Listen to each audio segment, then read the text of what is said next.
All right, Amanda and Aaron. Great. Now we know we at least know it turns on. Oh, good. Excellent. I'm so excited for this session of Entrepreneurship Matters. This is all about the bakers. Yeah. So amazing bakers in our community. Let me set us up, and then we're going to launch right into the discussion. And let everyone know they are actually on the job. So if you hear something in the background, don't trip. It's all because these are real entrepreneurs working in their businesses today. So let me get started. So Entrepreneurship Matters is a conversation that we have with a local up and coming established entrepreneur. We know that successful businesses are not built in a day, that it takes undiluted passion, multiple failures, and a lot of grit and a long-term commitment to make it happen. This series was started in the summer. The brainchild of it is an amazing young woman named Camry Moses, who's a senior at Western High School and an entrepreneur herself. And we have had, this is our 27th week in our last edition of the year. And so this is a real treat to have Aaron and Amanda on today. Let me get started with giving their bios, which are about 4 pages long, but I'm going to condense them so we can get right into the sweet part of this conversation. Amanda Mack is her culinary career actually began. So these both are established entrepreneurs. So we've switched it up today. She began her culinary career in her grandmother's tiny apartment in Baltimore. She'd watch her test recipes for hours, changing recipes. She'd written on dozens of index cards, and really saw her mom own a successful boutique catering company for 13 years. So you could say this is a little bit in your blood. Amanda has a mantra, and that is that food is used to say a number of different things like I love you, I'm sorry, congratulations, and even thank you. Amanda has really spent the past decade using food as a vehicle for food justice and family nutrition in Baltimore's food deserts. Her work has been with the Johns Hopkins Public Health, supported the Be More Healthy Kids initiative by providing families with healthy alternatives to fast food, teaching families to cook healthy and affordably. She is a author. She wrote a book called Greens Don't Grow in a Can. No surprise, but in 2000 that was published in 2014 that teaches the origins of fresh fruits and vegetables. And in June of this year, during the pandemic, we're going to get into this.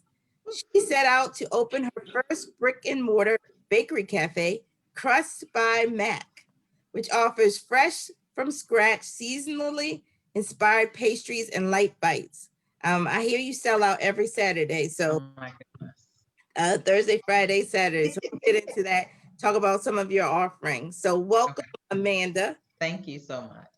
And Aaron McNeil, many of you may know Aaron. He's the man, the co-owner behind Midnight Confections and Cupcakery. So Amanda and I were talking earlier about how many dozens of cupcakes I've eaten from Midnight Confections, amazing cupcakes located in Federal Hill. And he has been in business 10 years. He's also a graduate of Cohort 3 of the Goldman Sachs 10,000 Small Business Program. He earned his bachelor's degree in music and voice from the University of Maryland, College Park. So how what you study in college may not end up completely aligned, but he is singing sweet tunes as the owner and creator. He actually started in many ways like Amanda, baking with his mom. He is married to his beautiful wife, Camille. They have a 9-year-old son and one on the way. So congratulations, Aaron. Thank you. Baking one in the oven. I'm gonna use a lot of bacon jokes this whole session. So just go with me. Just go with me. Let me tell people how they can chat with us. You have 3 options during this conversation. So this is a conversation with you. You can come in Zoom and put your questions in the chat. You can make those questions on Facebook, or you can also text your questions to 22333 and type JHUWL in the message. And we'll get all of those questions and I will pepper them through the conversation today. But let's get started by talking about what inspired you to be an entrepreneur? And so why don't I start with you, Aaron, and then go to Amanda? That's a good question. It was just sort of spur of the moment, actually, kind of thing. I had just graduated from college and I was working a banking job in Northern Virginia. And 2009, this was just about the the uptick of cupcakes, is very popular at the moment. Cupcakes became cool. Yeah. So my mom agreed with me that we should, sort of get some recipes together and, sort of test it out on friends and family.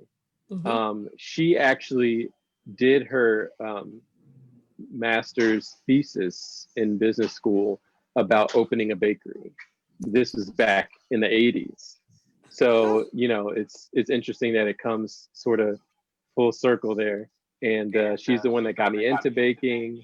Family and friends obviously loved what we were doing. And we said, let's just take a shot and try to open a store.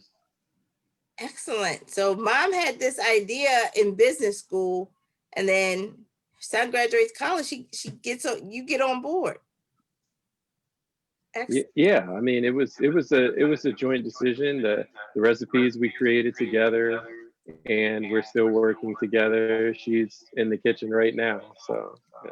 Oh, that's so nice. Excellent. That's really a nice story. Amanda, what inspired you? Okay, so I have been an entrepreneur since I was probably like 6. I've always known that I wanted to run my own business. I am the oldest of my mom's children. I was the oldest in the house, always the one that was like the most responsible, the one who wanted to like help and be a team leader. So entrepreneurship is something that I feel like I have been practicing ever since I was a child. And I think that once I became an adult, I wanted to kind of figure out what could I do that would be kind of like maintain some sort of purpose, also keep me happy and would be like lucrative. I feel like thinking about something that's going to pay me was something I always thought about on the back end. Yeah. Even though like you want to make money, like being an entrepreneur, you have to figure out like how can this sustain you and your family. But for me, I was always like, it was always about the passion first and about the people first. So, you're doing something you love. I feel like the money will come. That doesn't mean you don't need to be strategic. It just means that you have to figure out the plan. So I feel like entrepreneurship was something that I was just kind of like born with and born into. I come from a long line of entrepreneurs. It was just kind of like figuring out what my niche was and making it work. Let me ask you this: what was your business at 6 years old? We have. Oh yes. Okay, so I had a candy store. I had a candy store. I had a candy store. My grandmother also actually like sold frozen cups and snowballs. So I set my candy store up like right next to her snowball shop. So I think I came to this frozen. I mean, I was a connoisseur of frozen cups growing up. Yes. So egg custard, Blue Boy, and grape. Those are my favorites. I feel like I went to this cup shop when I was a kid. I'm telling you, I know. I bought the candy. So let's take it back. Okay. You both are exceptional entrepreneurs. You now are in brick and mortar. There are people who are wondering, how did you go from making your passion a business? Because people have passions, right? That aren't businesses yet. So what were the steps that you went through to actually start your business? I'll start with you, Amanda. How did you go from concept to now owning a store? I think that, so it's not anything that's going to happen overnight, right? Sure. Like you have to think about, and you also have to work in, you have to work in your passion. So sometimes it's like we have these great ideas. We're like, oh, I want this to be a business. but you have to be willing to operate in that business and invest in that business before you're scaling it to the point of like, okay, I actually have a brick and mortar. So before we actually opened the bake shop, we were operating for 2 years as like a pop-up bakery. We did special events. We did retail at like 4 or 5 locations. And then after we saw that one, it was successful, it was popular. Then we were like, okay, what are the steps we need to do to actually open up our own standalone bake shop?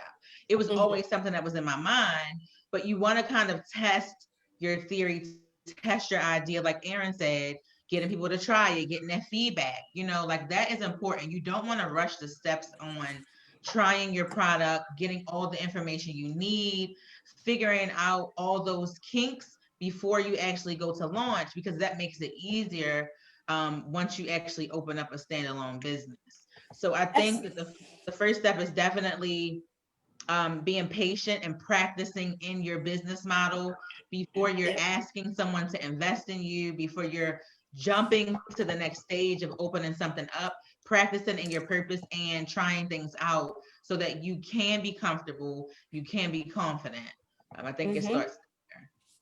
Excellent. So you said something so important, and I know people are taking notes, really honing your ability to be able to do core business.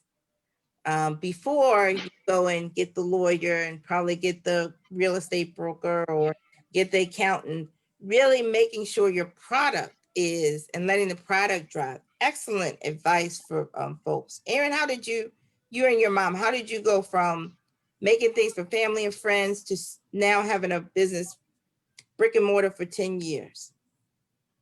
Yeah, so I don't know if pop-ups were as big of a thing back then. I'm sure if it was, then we probably would have gone that route as well.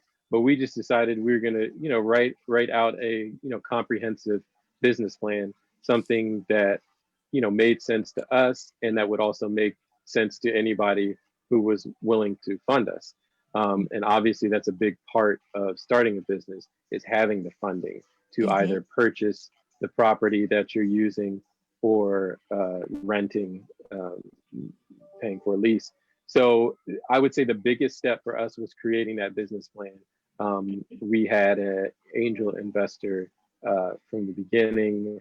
My mom also put some money of hers into it as well. But I think we wouldn't have felt as confident starting off if we didn't have that solid business plan.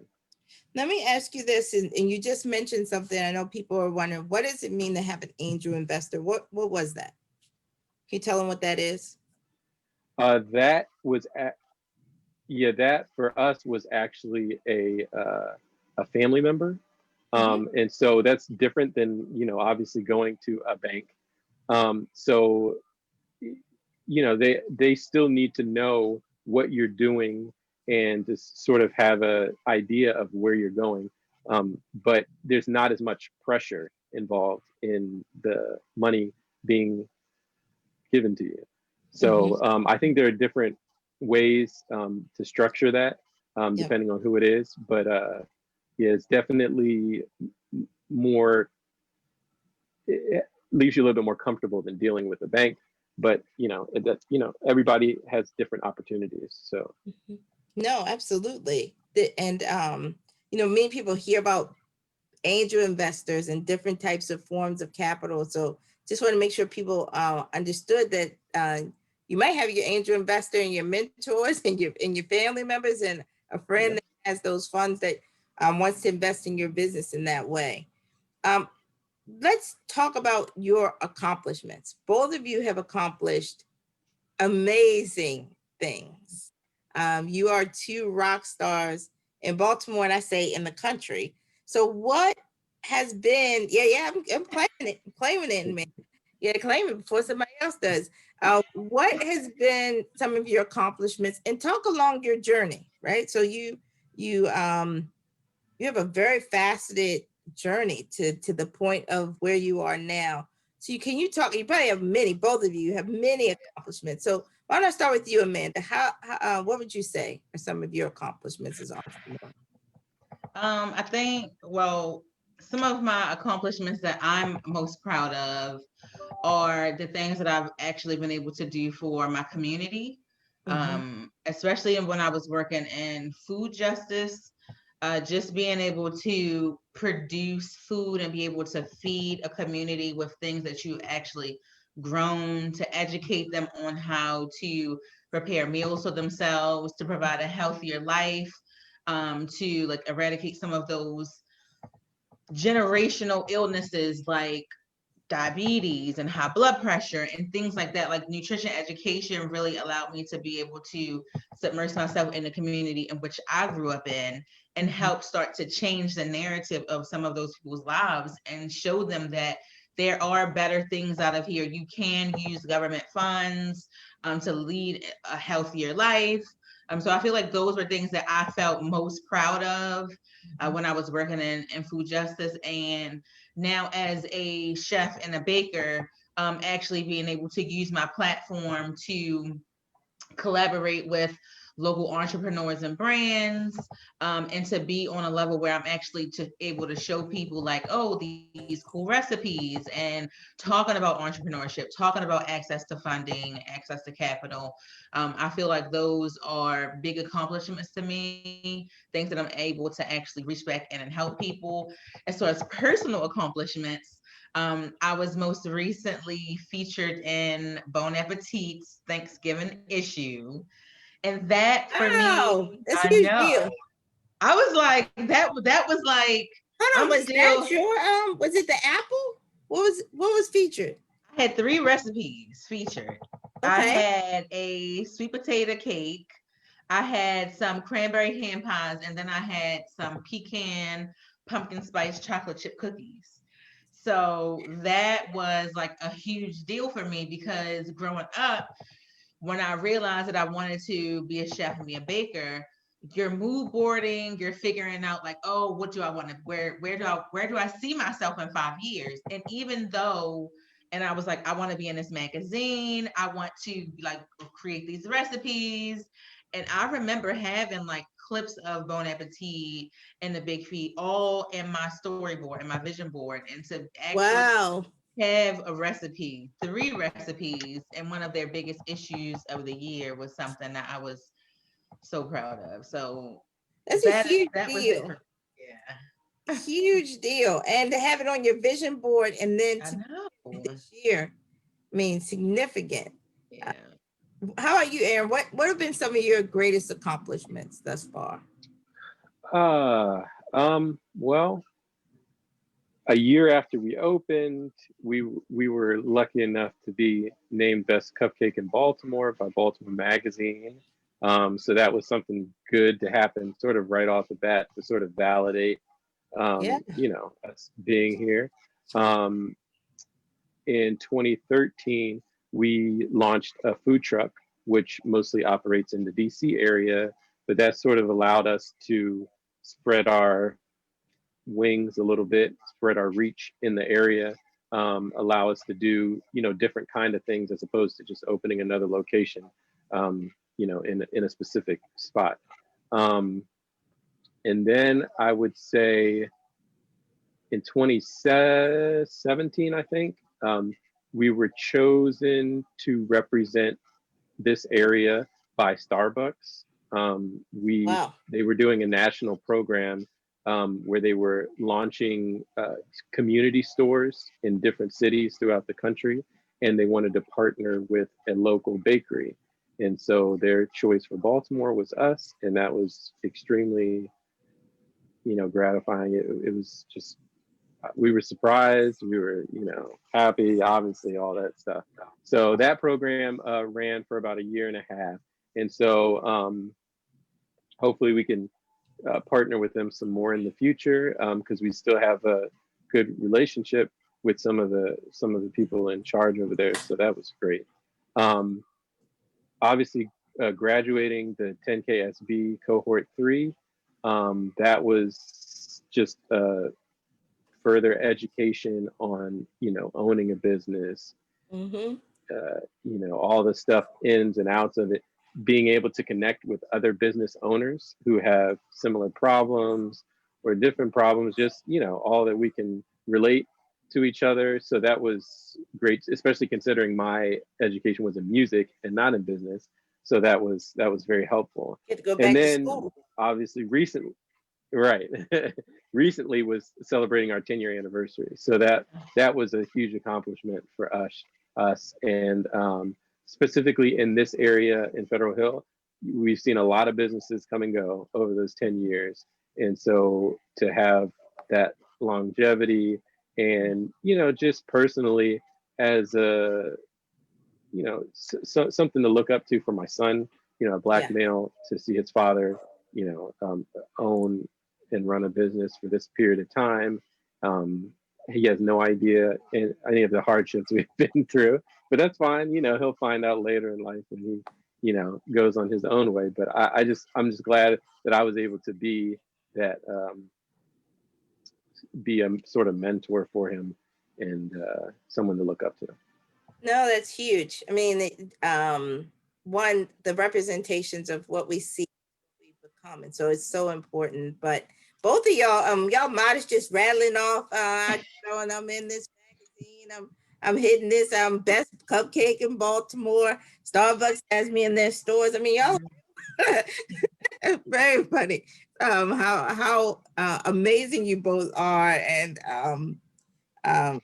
it's just beautiful to see. Let me ask you this. Both of you are in an industry where the product is perishable, right? So you're not making soap. You're not making other things that, don't have the same, you have a shelf life for your industry, but there are also other challenges that may be present. What would you, well, let's start with this. There are many other entrepreneurs that have perishable products, and we hear a great deal about how do you deal with that? How do you deal with the flow? How are you calibrating yourself? You have any advice for others who are in the industries you're in, food, and on how to be successful, how to scale? And I'm guessing scaling is always an issue. So Amanda, why don't we start, and then Aaron? So I think it really depends on what your operations are. So for me, when I was doing pop-ups, I was working from my home kitchen and a shared kitchen. And a lot of the times I was either producing things like as a cottage food business, or I was creating items for a catering order or a larger order like that in a shared kitchen space. I think when it comes to perishable items or things that have a shelf life, you have to figure out, what spaces are you operating out of to be still up to code? Like, who are you serving? What kind of events are you serving? Mm-hmm. For me, what I had to learn early on was there were certain kind of events that I could not do. Like I could not, like festivals and things like that, because I was not prepared to do those things. I didn't have like enough equipment for hot holding or cold holding. All the things you learn about, like having a HACCP plan, and things like that. When it comes to food, you have to be able to keep it safe and keep people that are eating the food safe throughout the duration of the event. So I think it really just depends on what kind of food business you're in and who you're serving. I know now with the bakery, having something that has such a short shelf life, because we don't really like do any like preservatives or anything like that. Mm-hmm. We're really baking from scratch and fresh. So it's just kind of like we have to bake like the night before or into the night. I think one of the challenges we're finding now is that we really don't know how much is enough, right? Like, mm-hmm. So we've had the issue of staffing, like, okay, if we're selling out every day by noon and we open at 9, how much more do we need to make it until 3 o'clock? And and of course, we're opening during a pandemic. So the staff that we originally had, we've lost most of them along the way to either other job opportunities or, just something more stable. So we're trying to work on the fly and adjust to a production that is ever growing with a limited staff. So I think it really just depends on, yes, the items are perishable, but who are you serving, where? You have to consider all those things, and thinking about who your demographic is before you start venturing out there and taking on jobs will really help you, because it'll help determine what kind of equipment you need and where you need to be producing these items. Great advice. I mean, so many nuggets for those who are in the food industry. I know and look at the names. So I know a number of people on here are in the food industry, just trying to, at different stages. Those are amazing. I mean, I never even thought about, you think about everybody wants to do a festival. Well, if you don't have equipment to keep it safe, you can't do it.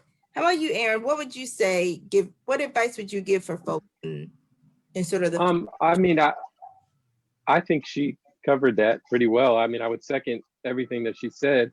The only thing that I would add is that, unfortunately, I think a lot of it just involves experience.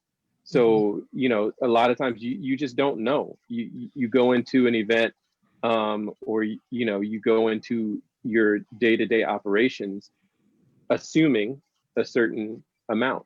And like she said, if you want to sell out, then that's fine. But you have to determine whether your revenues would be better off, baking more and then having more left over, or just dealing with what you're currently dealing with. And so as you gain notoriety and customer base and all that stuff, you would imagine that your numbers would grow. And then you just sort of go along with it. Unfortunately, with perishable items, you just have to sort of guess sometimes. But as you grow and you become more experienced, that number is a more educated guess. No, absolutely. Both of you, as you, I'm guessing it in baking, it's guesstimation. I'm sure y'all are, you're in the business of measuring and all, but a lot of this is guessing. Probably just, you don't know how many people are going to show up at the door. What have been some of the challenges you faced as an entrepreneur? And, if you had the ability to, tell your former self, stay away from that, don't do that, or do more of that, What would you say to your former self? So Amanda, what are some of the challenges that you've all faced? Oh, so many challenges. So many challenges. So many challenges. And I want to highlight that I'm not trying to deter anyone or, make anyone afraid, but I think that is something that as entrepreneurs, we need to be aware of when you're entering into a new business. Like, if you're looking at the Instagram and you're looking at the Facebook, everyone is seeing the end picture. Like, you're seeing what we want you to see, and so our Instagram, we're pretty transparent. We are pretty open. We're like letting people know what's going on throughout the journey. But most of the times, like, you're seeing a very curated version of what business looks like for people. The things you don't see are all the no's, all the times. Like, for instance, when we first opened at the bake shop, so the bakery's in Clipper Mill, and we're like in a flood zone. So this is probably like 2 or 3 weeks after we opened. We had like a bad rainstorm and we had a power outage. And we probably lost almost $1,000 and just like food and stuff like that. We lost money because we had to throw away items. Then we had to be closed for the day. So we lost the revenue for the day. And I had to purchase all new items.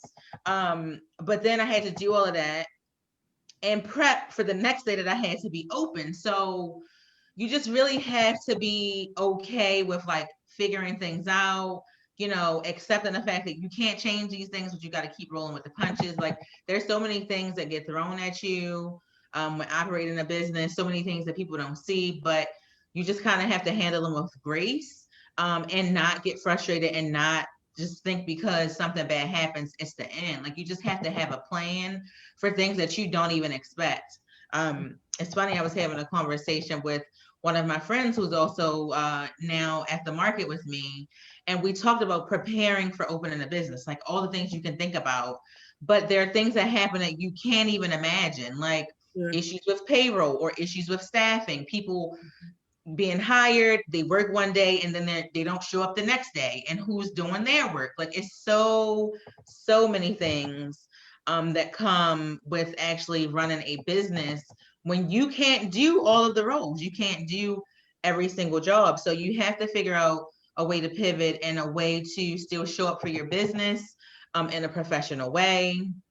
I think that there's just a lot of issues that go on, and you just have to be ready to tackle them all with grace, you know, no matter what it is, because they do arise. And no matter what you see on Facebook and Instagram, we are real people behind these businesses going through real experiences. So sometimes when we're not as responsive to an email or as responsive to a DM, it's because we're actually operating in these businesses and overcoming the obstacles that comes along with running a business every single day.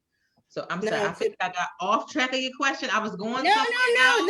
It's no, I think you spelled out a lot for everyone. I know entrepreneurs on appreciate the candor, and every we're able to hear the candor of what are the challenges, because many times people think they're alone. They're like, I'm the only one facing staffing challenges. I'm the only one having turnover.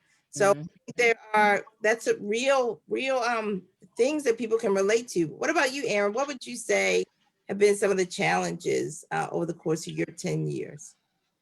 I think the biggest challenge would probably be staffing. I think I'm fortunate enough to co-own with my mother. So if something's going on with me, you know, she can take the slack of whatever's wrong and vice versa.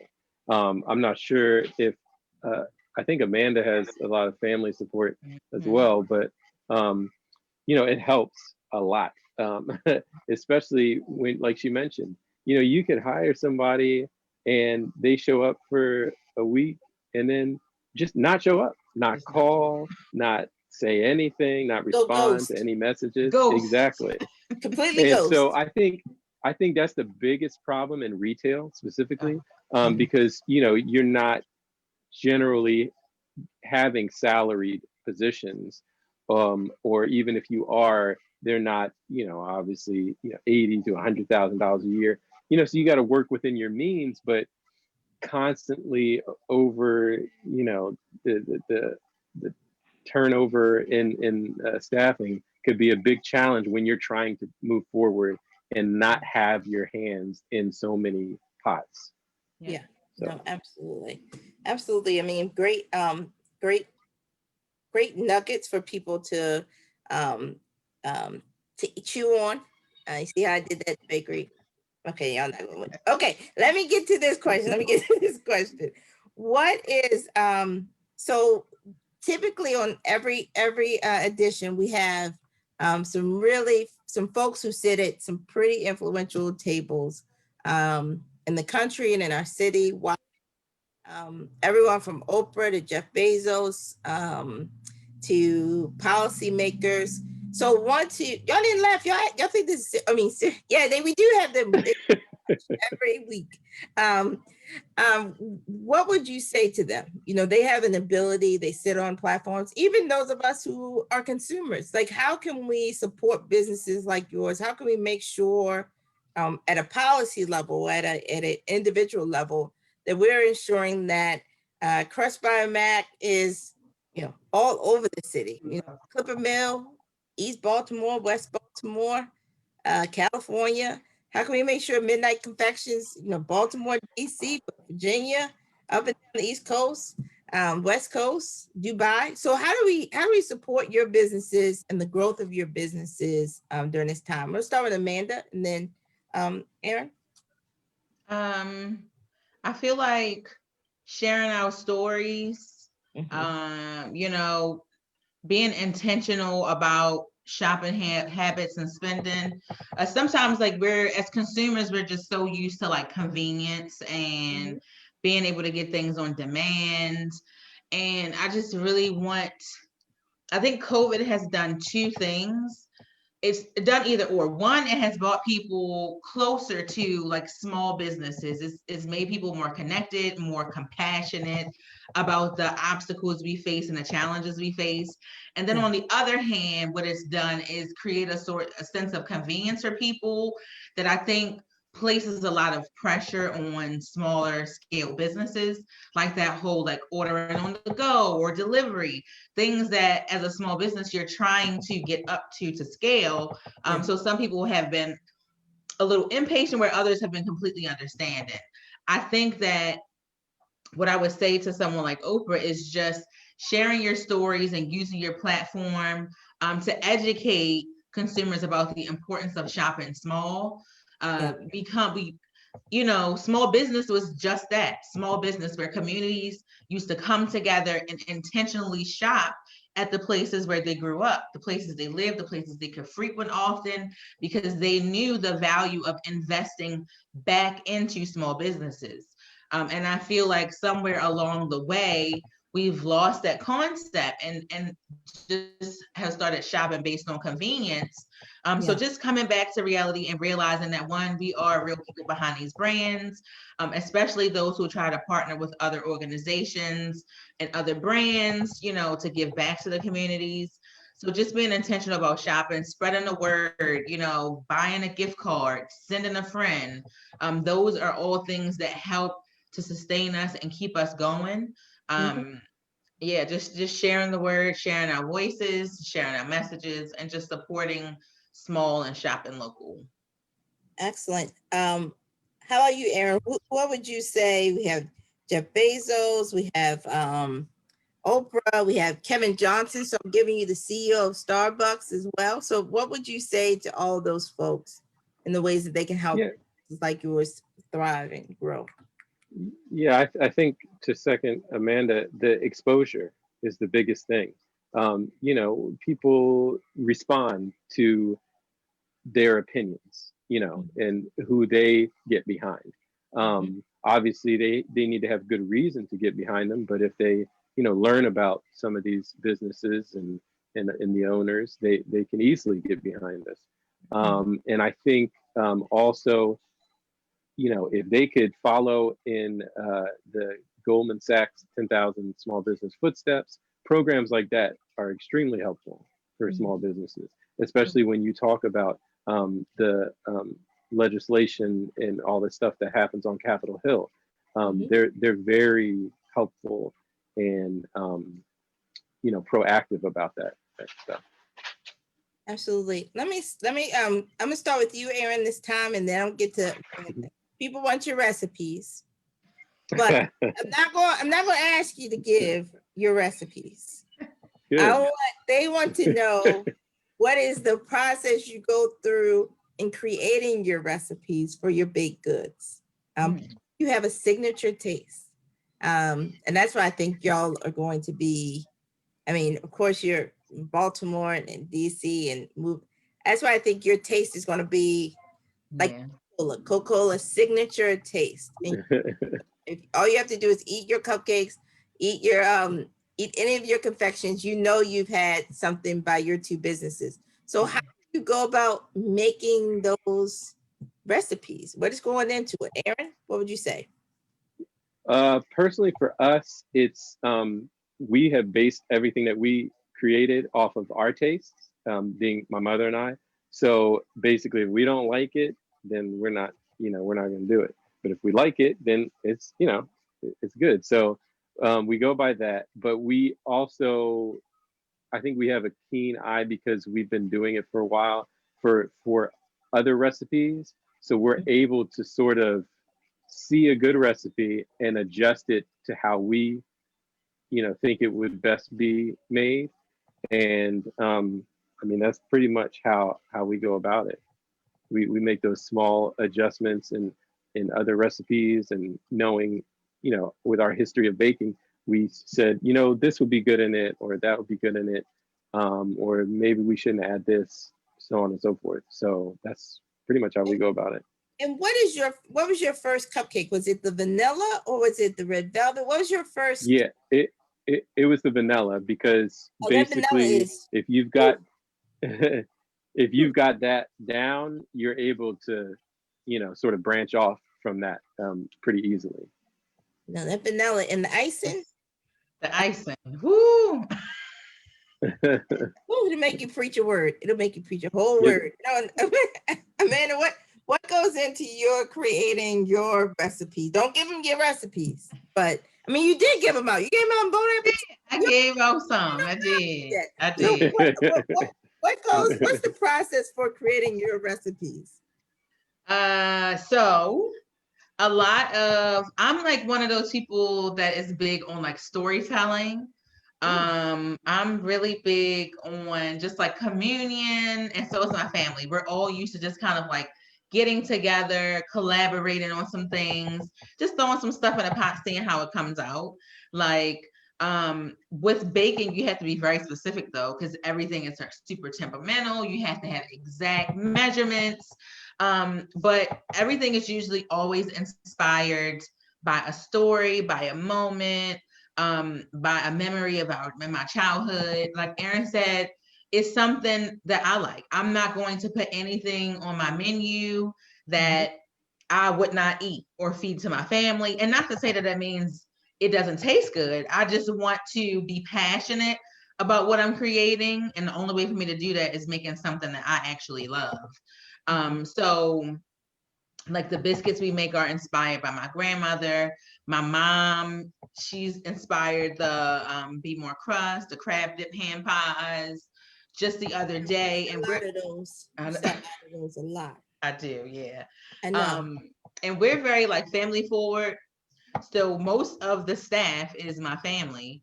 Nice. The other day, my cousin who bakes alongside me, he made like a bacon chocolate chip cookie just on the fly. It's just really like, using our creativity, figuring out like what ingredients we have left. We did like a big pantry purge and made a bunch of things from that.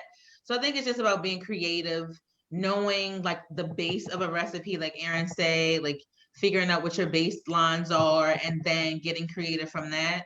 So I think like just putting love into it, making sure that you're confident, that you're excited about it. That's when you can like taste the difference in the food because you're putting that love into it.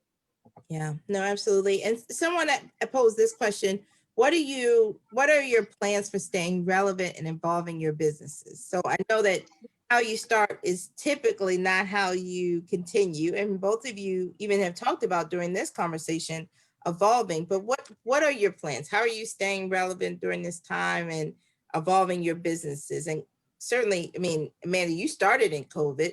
Erin, about a day without COVID. So as a business owner, so how would you say you're doing that? We'll start with Amanda.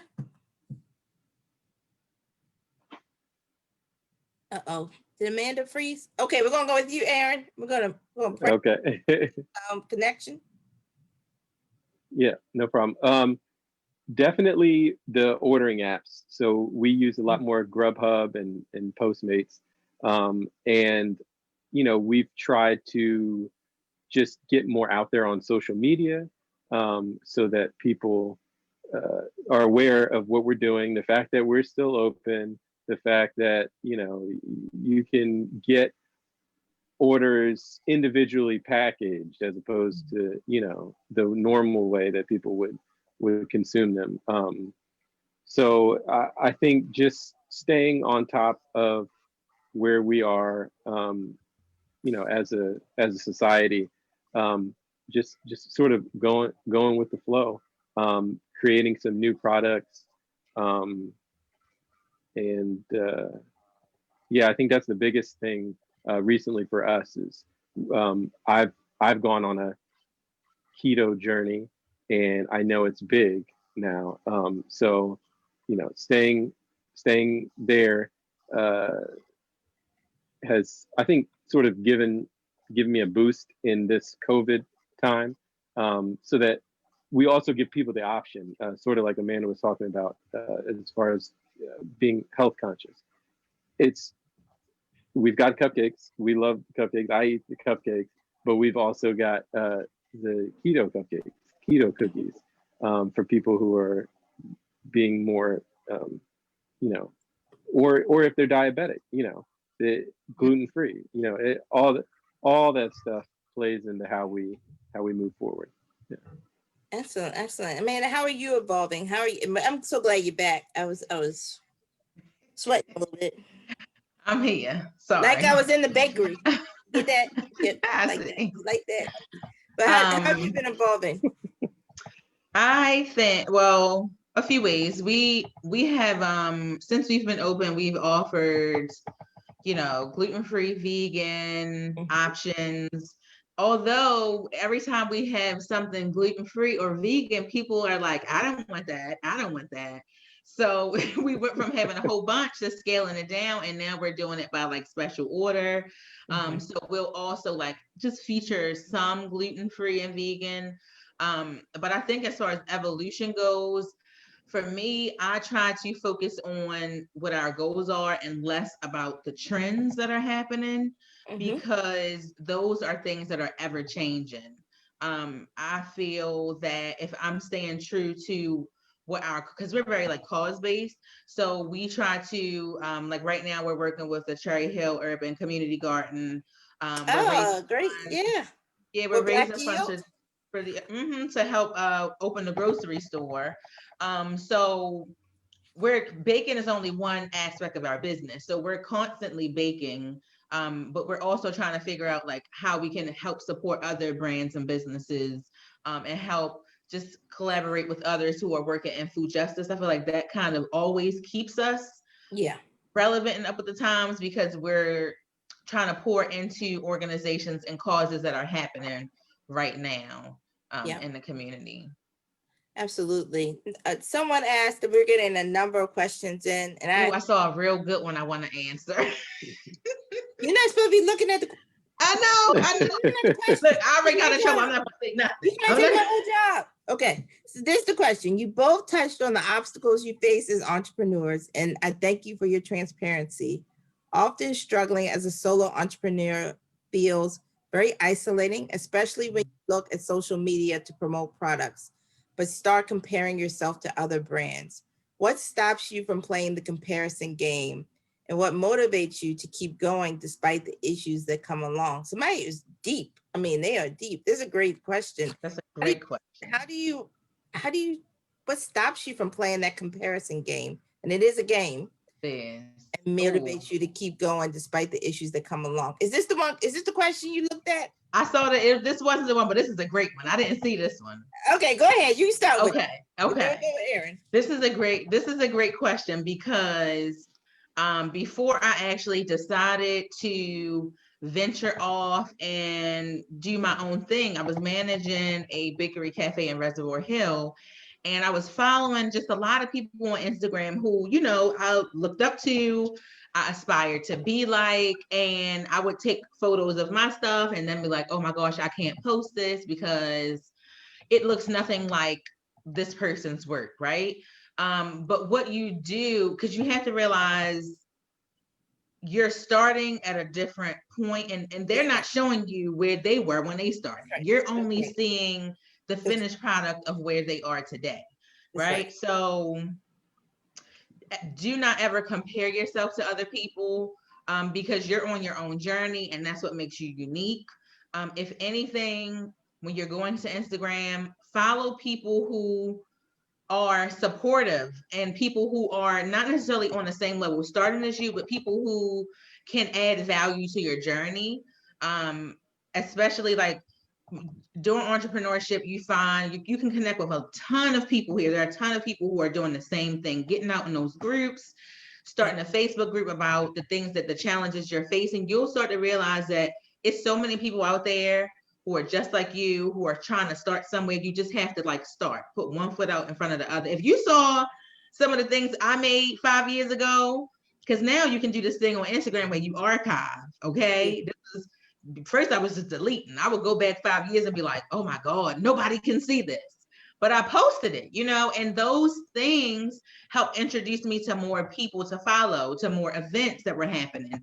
And that's how I kind of just started going out and networking at these groups, because yes, even though I'm just starting to be a chef, this is not where I plan on ending up. So just, You got to start. Don't compare yourself with other people. Put it out there. And practice, put it out there and practice. You'll get better. It takes time. And just because you see something on Instagram, you're seeing what people want you to see. That's what you have to remember. You're seeing what people want you to see. They're not showing you the mistakes. They're not showing you all the things that went wrong. It's a very curated experience.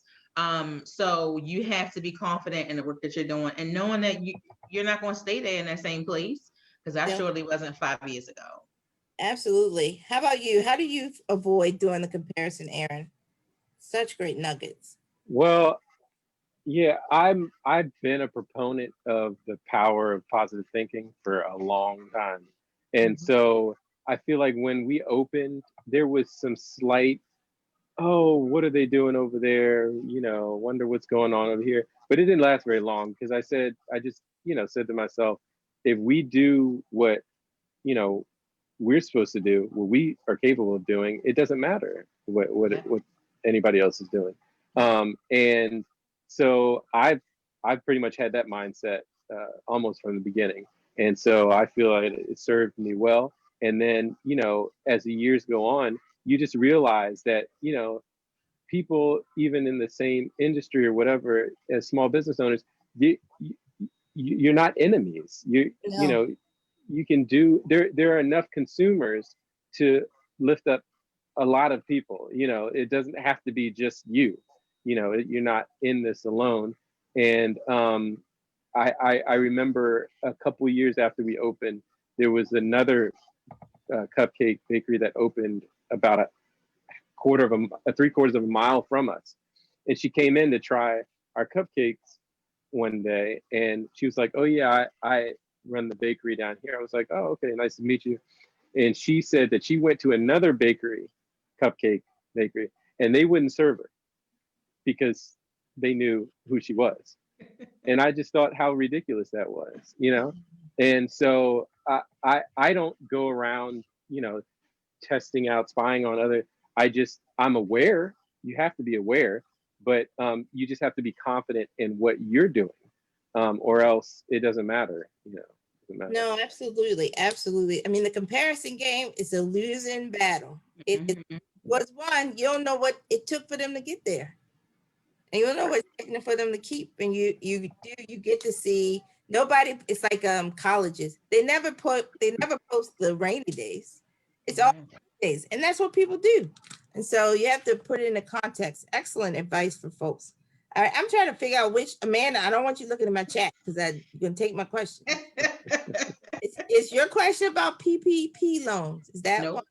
Okay. All right, I'm going to give you another. Is it about the energy? Your energy? Yes, that's it. That's the one. I'll give you that one. Then we'll start. First of all, a lot of people are giving y'all love. So saying congratulations and proud of you. And, thank you. A lot of love out there. So just want to lift that up. One question we received on Facebook is, how do you change your energy if you're in a bad mood but have to show up and bake? Because y'all transfer y'all energy into food, I can tell. Yes, yeah.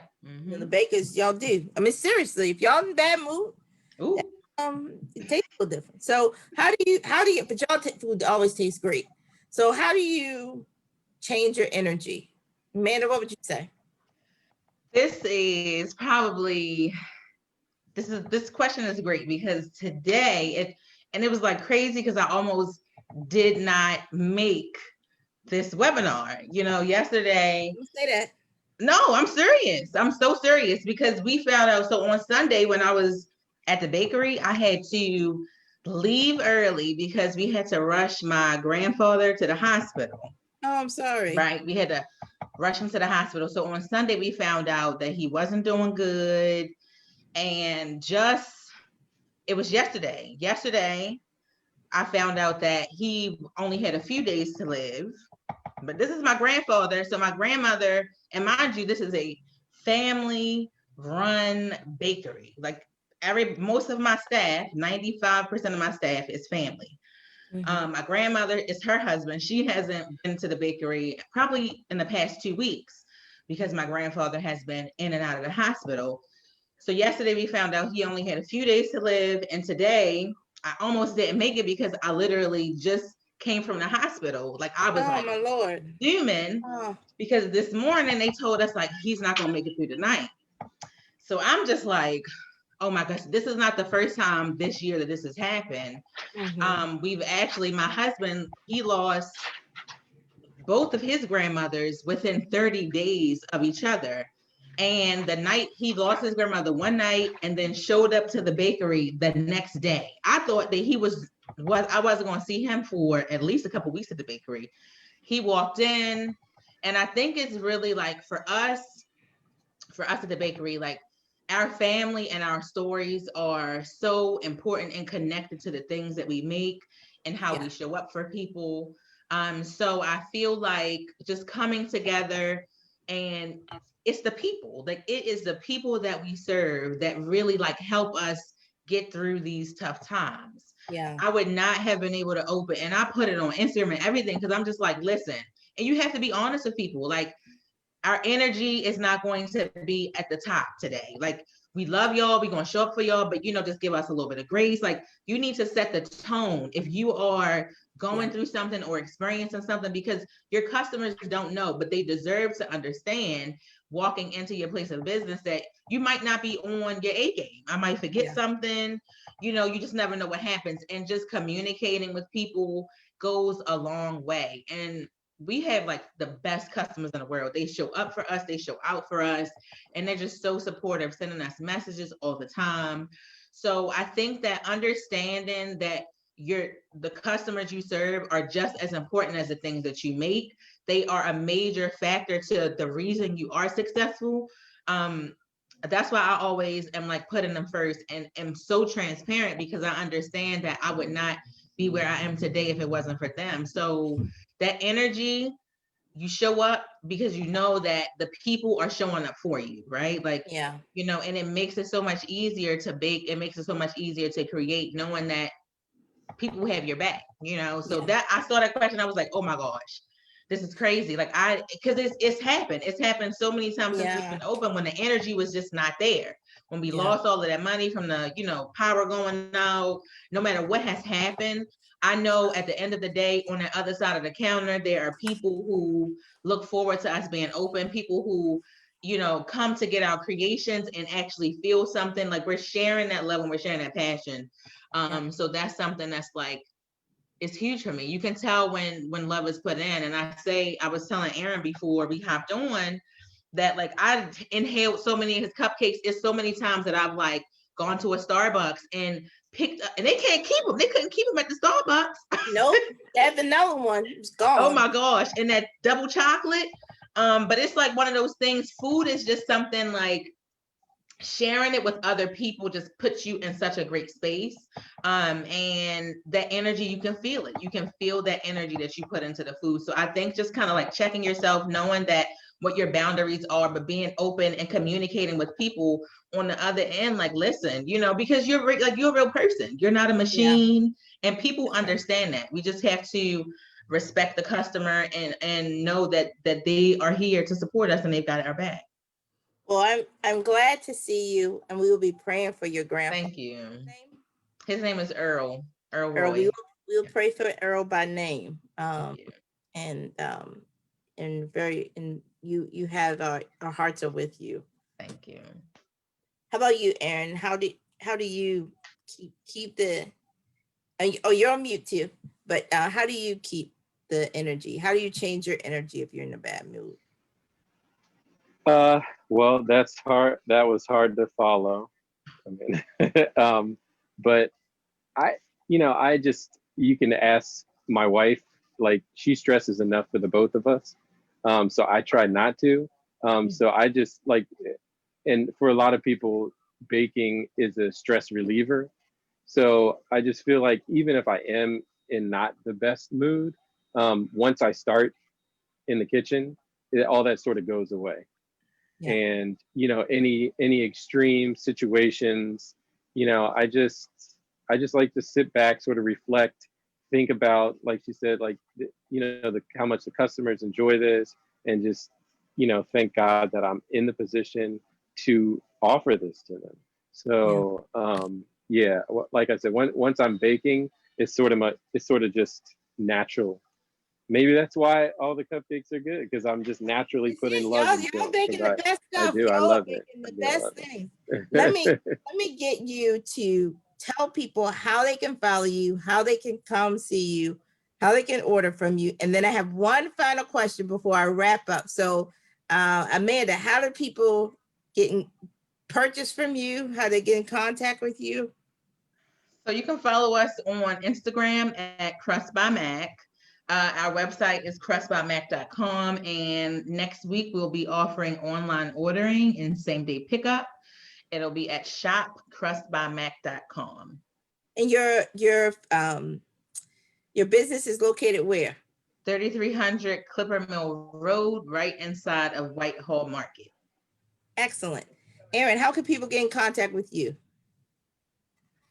So our storefront is at 1051 South Charles Street. You can find us on Instagram and Twitter at Midnight CC, on Facebook, Midnight Confections Cupcakery. Our website is midnightconfection.com. And we are also on Postmates and Grubhub. And our truck is available for use. Just contact us at any of those platforms. Excellent. My last question, because I'm a minute over. What is your favorite treat from your business? What is the thing? Give people one. Give people one. All right, Ooh, Aaron, I'm gonna only start one. with you. I see Amanda thinking about it. What's yours, Aaron? What's the Well, I'm sure I get that question all the time. And it really does depend on the day. Like, it depends on what I have a taste for that day. But if I had to choose one, it would be the Midnight, which is the one we put in Starbucks. It's a chocolate on chocolate with cream cheese chocolate chip filling. So I'm a big chocolate fan. So that's why. that sounds good. That sounds good. How about you, Amanda? What's your favorite? My favorite would be the birthday crust. That's my baby. It's so much fun. What's it stand again? What is it? It's called the birthday crust. It's The our birth- signature pastry. It's filled with a wild berry preserve, fresh fruit. It has frosting on top and sprinkles. It just makes you feel happy. It's just a party. Man, I know everybody's like, let me get over to Crust by Mac. Let me get the Midnight Confections, get my cupcake and my confections on. So first of all, let me say thank you to both of you so much for one, appearing today, but more importantly, for all you do every day in our community and for supporting so many others as well. Let me give this announcement. So we will be taking a break for the holiday, but we're returning in January with a new season full of amazing entrepreneurs. So come back. It's going to still be on Thursdays at 1:00, but there's a holiday break. So next Thursday as well as the following Thursday, but we will be back in January. Please follow us on JH Connects on Instagram, Twitter, and Facebook. Email us feedback, but also email us other businesses you want us to feature. jhconnects@jhu.edu. I want to thank our community partners, Johns Hopkins University, Johns Hopkins Health System, Hopkins Local, the Mayor's Office of Small Minority and Women Business, and the Warnock Foundation. So thank you, Amanda. Thank you, Aaron. And thank you, everybody, for coming and watching. Have a great day. Have a good one. Thank you. Bye. Goodbye.